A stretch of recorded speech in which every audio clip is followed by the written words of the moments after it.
வந்து ஒரு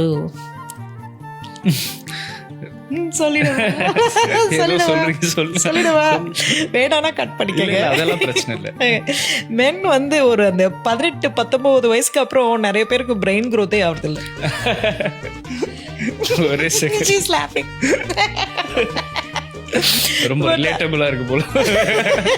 பட் அது ஆனா மென்னுக்கும் நிறைய ஒரு பிரச்சனைகள்லாம் வந்து பாக்குறாங்கல்ல, அதுல அவங்க பிரெயின் வளராது, நிறைய ஃபேஸ் பண்ணுவாங்க. இல்ல கண்ணு, அவங்க வந்து அவங்களோட செல்ஃப் க்ரோத்து, கான்ஃபிடென்ஸு, பாடி பில்டிங்கு, சம்பாதிக்கணும், வீடு வாங்கணும், கார் வாங்கணும், அம்மா அப்பாவை நல்லா பார்த்துக்கணும், தங்கச்சி கல்யாணம் பண்ணணும், அக்கா கல்யாணம் பண்ணணும், நிறைய ரெஸ்பான்சிபிலிட்டிஸ் இருக்கு அவங்களுக்கு.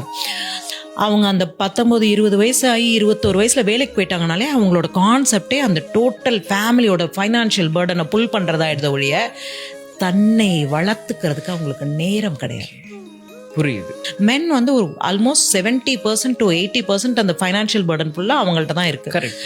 அப்போ அவங்களுக்கு வந்து செல்ஃபாக என் ஒய்ஃப்யா கல்யாணம் பண்ணிட்டேயா, லவ் பண்ணி கல்யாணம் பண்ணையா, என் ஒய்ஃப்யா என் கூட இருப்பாங்கயா அப்படின்றத தவிர அவங்களுக்கு என்ன தேவைன்னு யோசிக்கிறது கூட அவங்களுக்கு வந்து ஒரு ஐடியாவே வரல.